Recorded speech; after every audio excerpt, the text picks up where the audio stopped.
Boa noite a todos. Estejamos na paz de Jesus, nosso mestre, nosso amigo, e que a gente tenha a felicidade de hoje falar sobre o Evangelho de Jesus à luz da doutrina espírita.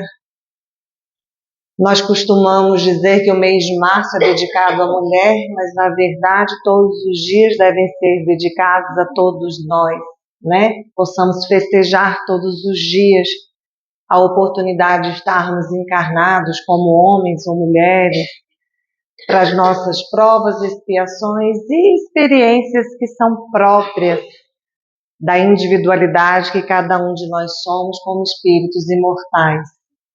Mas ainda nos é necessário, eventualmente, falar um pouco sobre o universo feminino, sobre a mulher e falar da mulher à luz da doutrina espírita. Porque às vezes nós esquecemos que não somos homens nem mulheres, somos espíritos imortais, né? As questões 200 a 202 de O Livro dos Espíritos deixa isso muito claro, né? A nos advertir que os espíritos não têm sexo. Nós somos criados individualidades, espíritos simples e ignorantes por Deus, mas vamos receber uma roupagem na condição feminina ou na condição masculina, a depender das experiências que precisamos ter. A começar pelo nosso mundo. Os espíritos, inicialmente, todos nós nasceremos em mundos primitivos e passaremos por todos os estágios do mundo. Nesses mundos é necessário que as reencarnações aconteçam e acontecerão por meio biológico natural das relações entre homem e mulher. Então, os nossos corpos físicos já obedecem a esse princípio material, que é o da reprodução, que é o da possibilidade, né, de ensejarmos encarnações sucessivas em ciclos diversos. Então temos uma constituição feminina, uma constituição masculina que se combinam perfeitamente para gerar uma nova vida. Primeiro passo. Segundo passo, as nossas experiências próprias. Mas por que homens? Por que mulheres? Porque qual é a diferença? A diferença são as experiências. A diferença é aquilo que precipuamente vai ser vivido pelo espírito imortal quando ele estiver sob a condição feminina e precipuamente vai ser vivenciado pelo espírito imortal quando ele estiver sob uma roupagem masculina. Por quê? Porque nós precisamos desenvolver por completo a nossa individualidade. Vale dizer, o intelecto e a razão, o amor e o sentimento. E estar sob uma ou outra roupagem vai nos dar a oportunidade de vivenciar mais intimamente o desenvolvimento da razão e da intelectualidade. E quando trocarmos essa vestimenta, teremos a oportunidade de ter experiências mais voltadas para o desenvolvimento dos sentimentos, para o desenvolvimento da afetividade. Então, quando Kardec pergunta o que os espíritos preferem, se vão nascer sob a condição feminina ou masculina, lá nas questões 200 a 202 de O Livro dos Espíritos, a espiritualidade responde, ele não tem preferência. A escolha do corpo físico, ela é de acordo com a necessidade das provas, das expiações, das experiências que aquele espírito precisa ter.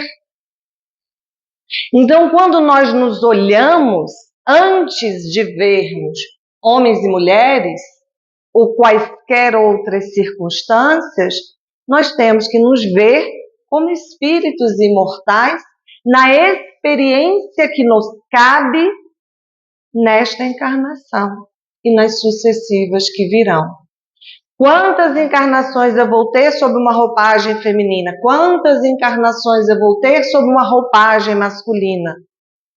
Não nos é dado saber, porque nós precisaremos desenvolver razão e intelectualidade, sentimento e afabilidade e amor da mesma forma, até nós encontrarmos o equilíbrio entre essas duas faculdades, que fazem um ser humano, um espírito imortal, um ser completo.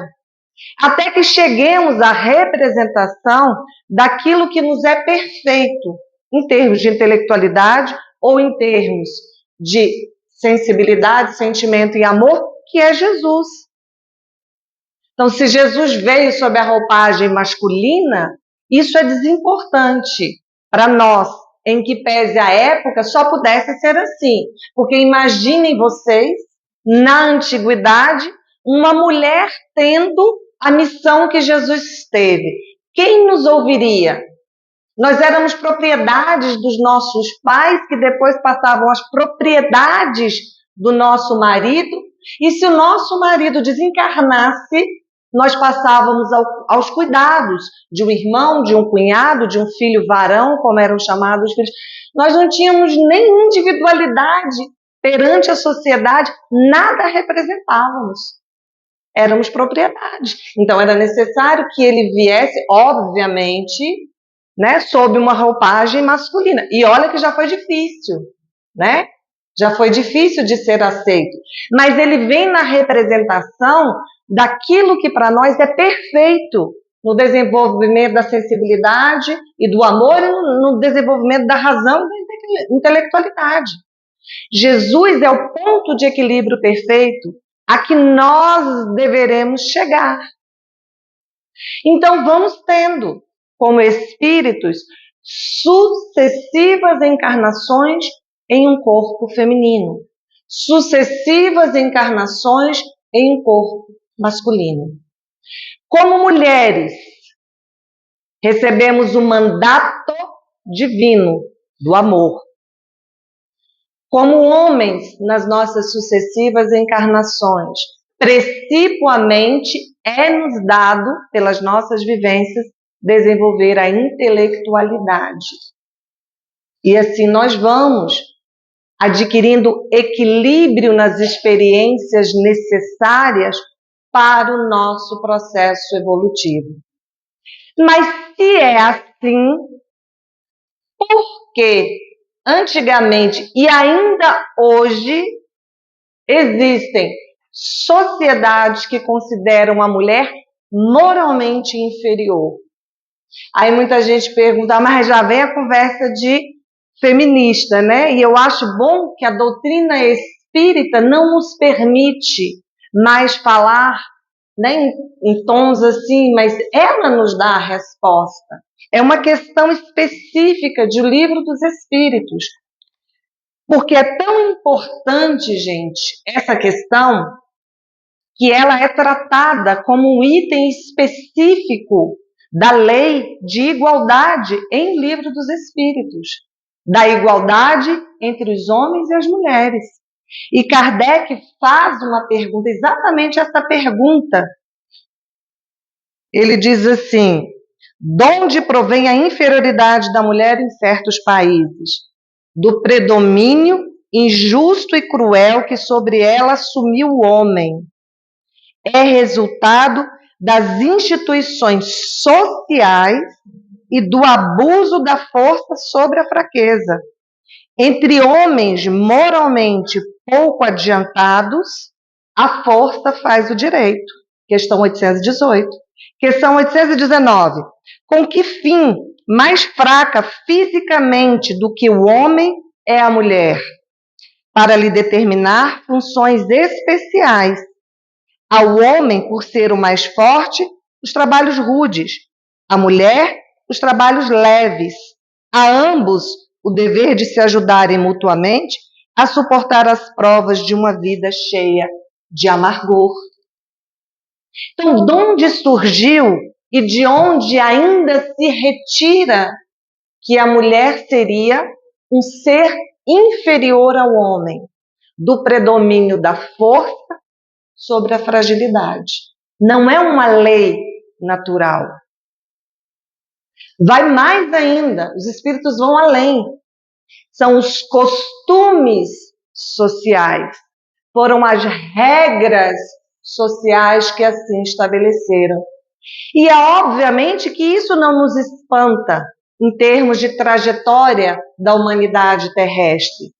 Porque em tudo e por tudo, aquele que se sente mais forte se sente no direito de submeter o mais fraco, seja em termos de sexos, seja em termos econômicos, seja em termos sociais, seja em termos de poderio bélico, armamentista.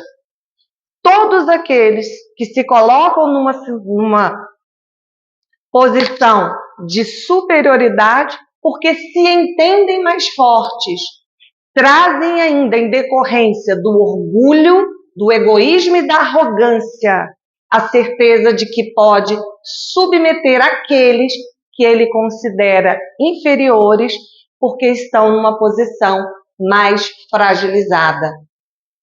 Mas aí a doutrina espírita vem nos falar sobre igualdade, porque vem nos remeter e nos fazer entender que para além dos sexos existem espíritos imortais, todos criados pelo mesmo Pai, todos iguais, com os mesmos atributos de inteligência a serem desenvolvidos, com os mesmos germes de moralidade a serem desenvolvidos. Então, a partir da doutrina espírita, surgem para nós luzes novas na forma como precisamos nos relacionar e na forma como nós precisamos ver o outro, e aí seja na condição feminina, ou seja em qualquer outra condição, como um absolutamente igual a mim. E Kardec é muito feliz. Curtinho, na Revista Espírita, de 1866, olha o que Kardec diz, e ele faz um resumo extraordinário. Gente, meu óculos quebrou, não tive tempo de arrumar ainda. Vocês estão vendo capenguinha? Com ela aqui amanhã. Vamos lá. Kardec diz assim: com a doutrina espírita, a igualdade não é mais uma simples teoria especulativa. Não é mais uma concessão da força à fraqueza, mas é um direito alicerçado nas próprias leis da natureza.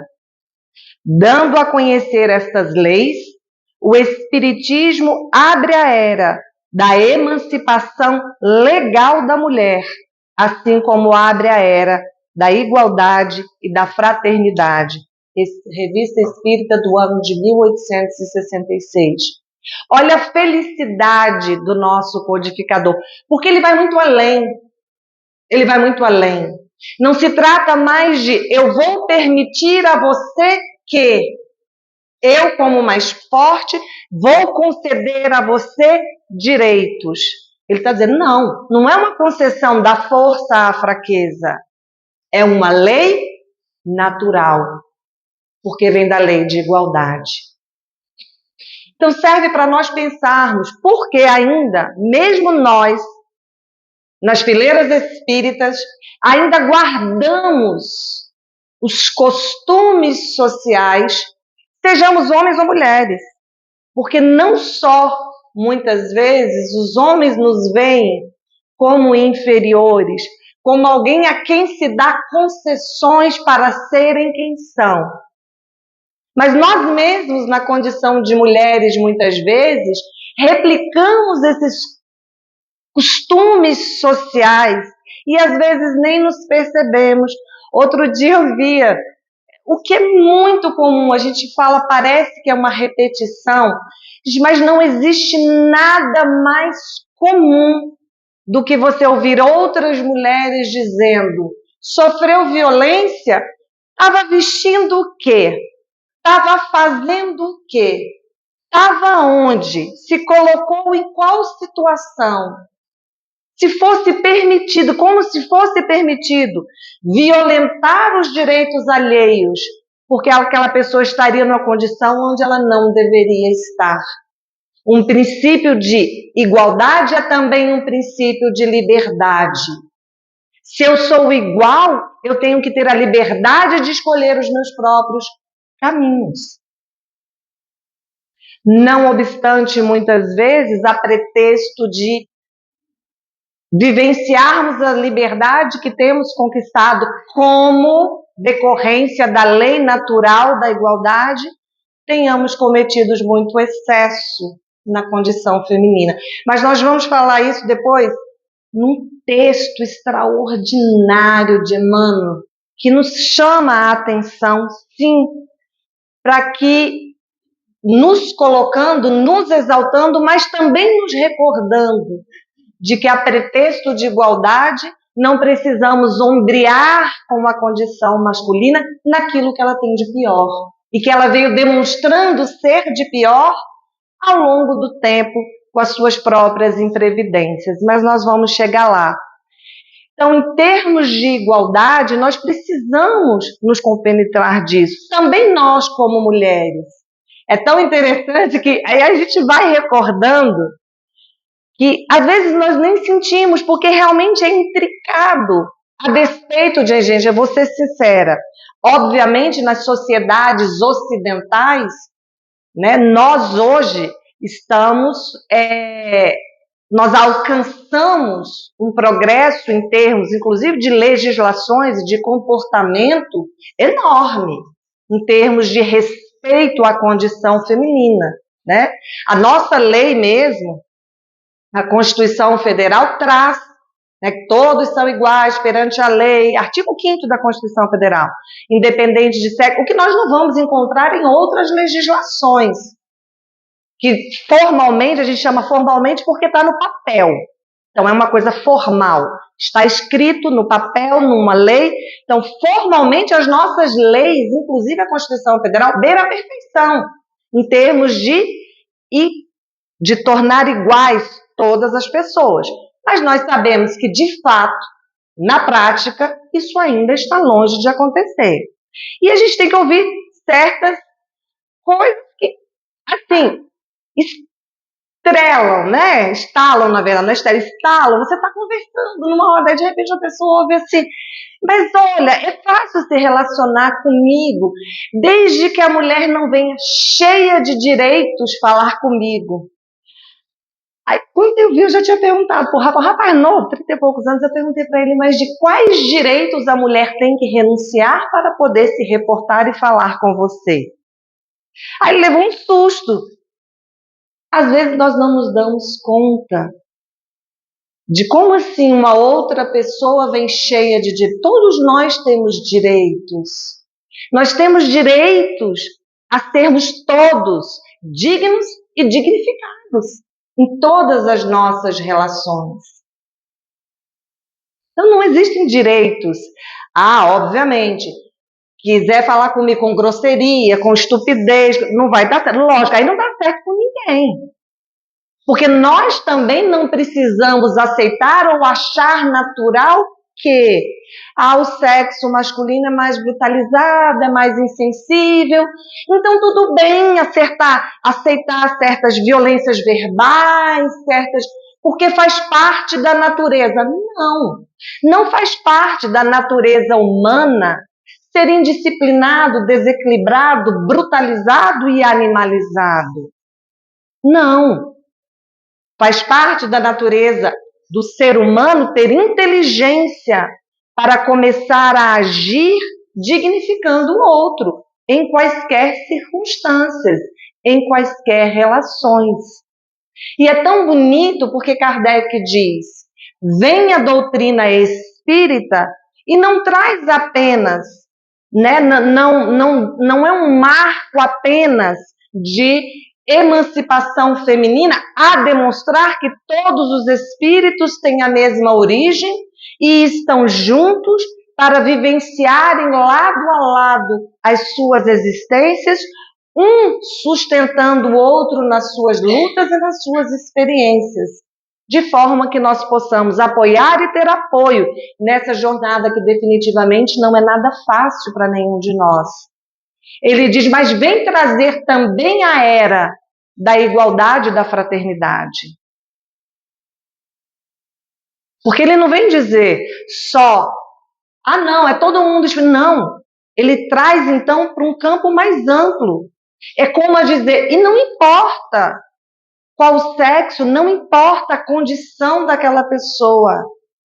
A doutrina espírita, ela traz um marco histórico a partir de meados do século XIX.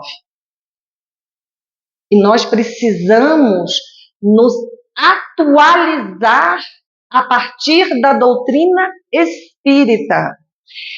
E não é brincadeira, vamos trazer, gente, eu vou fazer 27 anos, eu sou servidora do Tribunal de Justiça do Distrito Federal, vou fazer 27 anos em agosto de serviço público, dos quais 17 anos eu fui servidora de varas de família.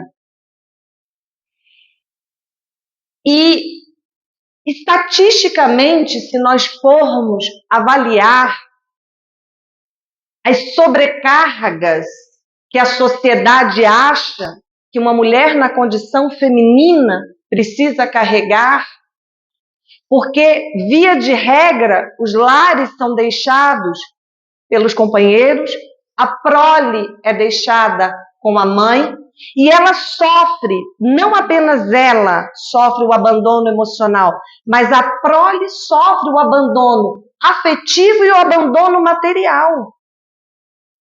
E por mais que as leis tentem igualar essa circunstância, culturalmente, socialmente, juridicamente, ainda se tem a ideia de que a mulher precisa suportar todas essas cargas, e está tudo bem, porque é papel dela, porque ela é mãe, porque ela dá conta, porque ela, eu estou com os filhos, a gente tem uma carga extraordinária, aí vem o pai e diz, mas eu estou desempregada, eu não posso contribuir. Alguém diz para ele, então você não precisa. Ou então você vai dar só 50, você não precisa dar mais 200, você vai dar só 50. Mas ninguém pergunta para a mãe, mãe, você pode cobrir os 150? Você também não está desempregada? Então, assim, gente, é a nossa cultura, é social, e isso não é defesa e nem nos colocarmos na condição de sexo frágil, porque de frágil o sexo feminino não tem nada.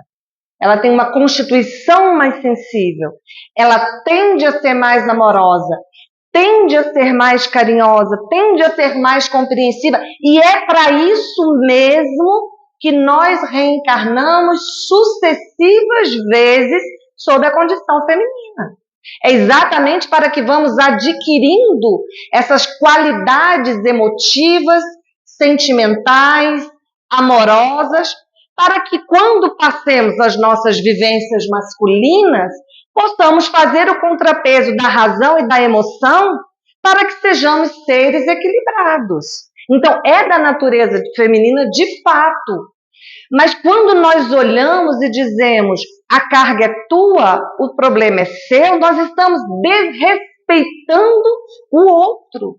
E às vezes não nos damos conta de que fazemos isso de uma forma disseminada em sociedade, criando estigmas sociais, diferenças sociais, situações de dramas familiares que nós nem imaginamos, por conta desses abandonos afetivos e materiais.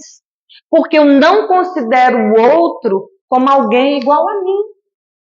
Eu quero viver digno, mas o outro não me importa se tem dignidade. Eu vou compartilhar com você a nossa trajetória enquanto está tudo bem. Na hora que eu não quiser mais, eu vou me retirar e o que fica da nossa trajetória juntos é problema seu.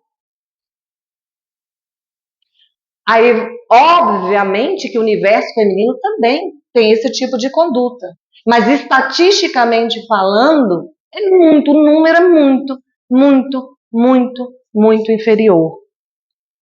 Então, as lutas e essa conversa que nós estamos tendo hoje foi uma conversa solicitada por uma casa espírita no Areal, Instituto Vida, e um colega falava assim, a gente tem muita receio, né? Porque a gente não pode usar a doutrina espírita para fazer proselitismo ou para trazer aqui, né, emblemas, bandeiras, não é esse o papel, não pode. Mas a gente não pode esquecer que em dado momento foi importante sim queimar sutiãs em praça pública, mas hoje a sociedade, pelo menos a sociedade ocidental, que realmente nesse quesito avançou mais do que no Oriente Médio ou do que no Extremo Oriente, né?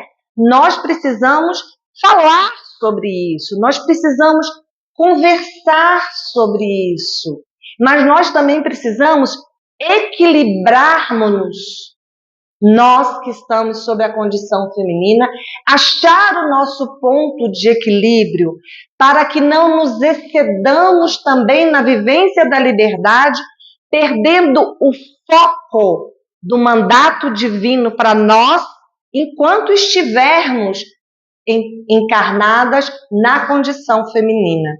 E aí eu vou ler um trechinho da passagem de Emmanuel. O texto é maravilhoso, mas em especial sobre isso, Emmanuel diz assim: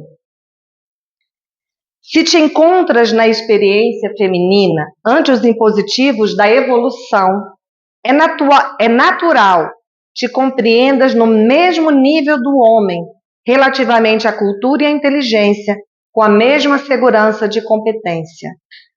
Mas para demonstração disso, não busques os pontos de vivência em que a maioria dos homens falhou tantas vezes. Para te mostrares tão eficiente quanto os melhores companheiros da terra, não é necessário desças aos precipícios a que tantos se arrojaram na própria imprevidência. Recorda que podes ombrear com todos eles em matéria de trabalho e habilitação, entendimento e responsabilidade. Mas é preciso pensar que Deus não confiou aos homens os dons que te concedeu na perpetuação da vida e no sustento do amor. E aí essa é uma reflexão muito íntima da condição feminina. É da evolução, é da lei natural que sejamos iguais e que as aquisições intelectuais, científicas, os campos de trabalho sejam também compartilhados pelo universo feminino. Mas isso não deve retirar de nós o olhar que nós precisamos ter para a nossa missão na condição feminina, que é a missão do amor. Nós precisamos sim ser um contraponto para trazermos mais afetividade, mais equilíbrio, mais justiça nas relações, porque é algo próprio da mulher, gente, e não é de nós, enquanto espíritos encarnados na condição feminina, já com mais vivências femininas, compenetrados dessa nossa característica primordial quando estamos encarnados no sexo feminino. Que sim, nós precisamos ser mais compreensivas, mais maleáveis, porque não dá para esperar essa compreensão e um pouco mais de jogo de cintura e de ser mais maleável, quando nós estamos lidando com uma razão mais acentuada, que é quando nós nos comportamos quando estamos encarnados com a vestimenta masculina, porque é próprio também de nós sermos mais... Nossos corpos físicos, quando estamos sob a condição masculina, normalmente são mais fortes. As profissões que nós adotamos normalmente são mais voltadas para a questão da intelectualidade do que do cuidado. Até agora. Agora que nós estamos tendo um equilíbrio maior, né, na hora de conquistar os campos profissionais. Mas ainda há uma certa delimitação do que sejam profissões masculinas, profissões femininas, ainda há. Então, nós, na condição de mulheres, também não podemos esquecer que estamos aqui como a maior parte da população humana é feminina, para que possamos apaziguar. Então, os desvios e os deslizes muito próprios, né, da nossa condição masculina, que sempre foi mais livre, inclusive no campo da sexualidade ou no campo da afetividade, a questão das guerras, até porque o mundo, né, foi sendo, na sua grande maioria, ao longo das trajetórias, as grandes nações imperialistas, desenvolvimentistas, foram lideradas, né, por nós enquanto no sexo masculino, e isso foi nos mostrando ao longo da história os equívocos próprios de uma humanidade basicamente dominada pela força masculina.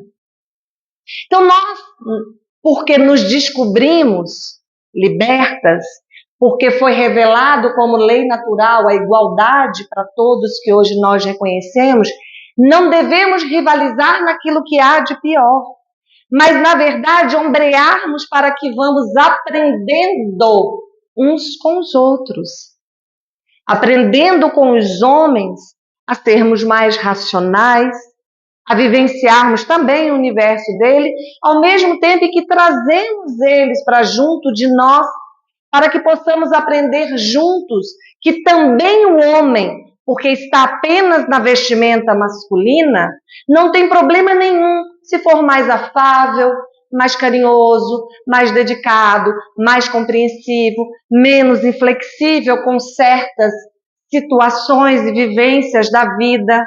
Porque é isso que nós vamos aprendendo. Que toda essa afetividade, ou mesmo a racionalidade, não pertence a um ou ao outro, mas é patrimônio nosso, do espírito imortal.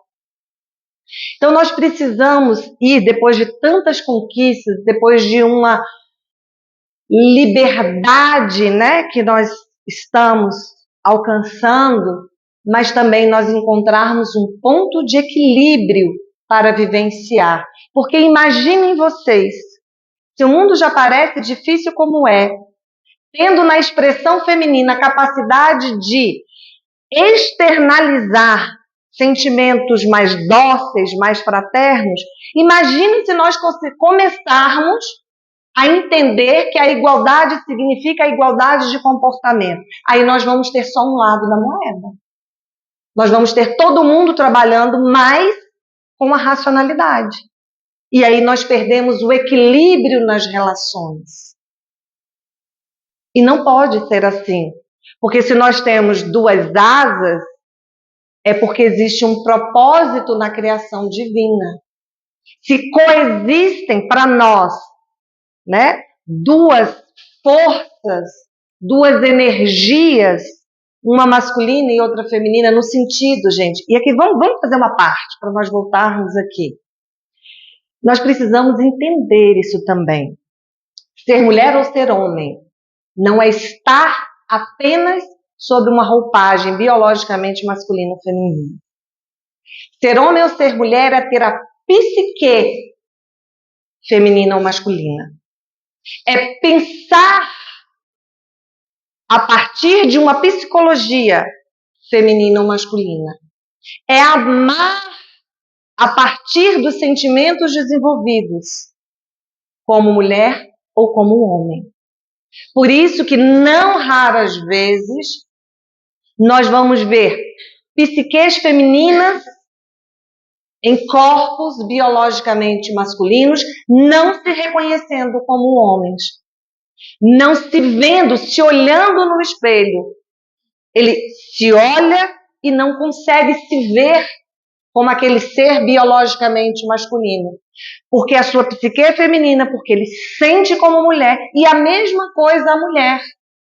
Não raras vezes vai poder se olhar no espelho e não se reconhecer numa encarnação feminina, olhar e dizer, não, esta pessoa não sou eu, porque eu não me vejo nesse corpo, eu não me sinto, eu não penso, eu não amo, eu não desejo, eu não consigo me encontrar. A minha psicologia não combina com o meu corpo físico. E isso nós também precisamos respeitar. Por isso que vivenciar a masculinidade ou a feminilidade é algo da intimidade e não do corpo físico. Porque nós vamos construindo nossa personalidade e ela pertence ao espírito, a nós enquanto espíritos imortais, e não ao nosso corpo físico. Tudo isso são reflexões que a doutrina espírita nos leva a compreender a partir das revelações. E isso é muito importante para que nós aprendamos com o codificador que não é apenas a era da emancipação da mulher, mas da igualdade, da fraternidade, de olharmos todos como iguais, mesmo que aparentemente eles nos pareçam diferentes. Olha, gente, olha como é lúcida a doutrina espírita. E nesse campo, então, tendo as nossas vivências como homens, vamos voltar a nós, mulheres, porque a mulher, a luz da doutrina espírita, acho que nós temos mais 10 minutinhos, não é isso? Pois sim. Então, vamos falar do ápice da condição feminina em toda a trajetória das sucessivas encarnações como mulher. Porque se nós, nascidas na condição feminina, estamos aqui com a finalidade de desenvolvermos a asa da emotividade, do sentimento, do amor, a condição que nos dá o ápice de desenvolver isso é a condição da maternidade. Isso é um fato. É tão bonito a passagem, nós já tivemos a oportunidade de fazer essa passagem, mas eu vou relembrar um trechinho. Na obra Boa Nova, Jesus tem um diálogo com Maria de Magdala, no capítulo 20. A obra é psicografada por Chico Xavier, o espírito é Humberto de Campos. E em dado momento ele está conversando com Maria de Magdala, todos nós sabemos, né? Foi uma prostituta à época de Jesus, e que se converteu extraordinariamente ao Evangelho do Cristo e se torna, sim, um dos maiores exemplos de conversão e de amor à época do Cristo. E nesse diálogo, em dado momento, Jesus, sentindo a angústia de Maria, volta-se para ela e diz: mas Maria, você na sua condição de mulher nunca pensou que quando os campos de batalha ficam os corpos e é como se fosse um terreno morto, seco, ele é revivificado, né? A vida renasce por intermédio das mulheres. Você nunca pensou nisso na sua condição de mulher? Como chamando a atenção de Maria para a santidade da maternidade. E Maria diz para ele: Senhor, ai de mim, coitada de mim que não posso ser mãe. E aí Jesus então se volta para Maria e diz: mas Maria, o que mais agrada a Deus? Né? Você ser mãe dos filhos da sua própria carne ou ser mãe dos filhos de outras mães? A nos colocar que a maternidade é um sentimento, a maternidade é uma capacidade de amar, uma capacidade de se doar. Então, quando nós nos colocamos na condição de mãe e nos permitimos a maternidade, está sendo dada a nós a oportunidade e nós estamos aproveitando para melhor desenvolvermos a nossa capacidade de amar, renunciar, perdoar, compreender, educar e, portanto, fazer o papel que devemos fazer nesta encarnação, segundo os desígnios do nosso Pai.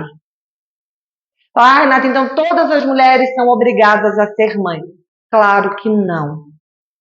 Algumas sequer nasceram nesta vida para serem mães, pelo menos não mães biológicas, né? Podem ser mães por escolha, mas muitas de nós, inclusive, nem temos a possibilidade, mas podemos escolher sermos as mães como Maria de Magdala. E é mais lindo, porque neste momento ela faz uma promessa a Jesus.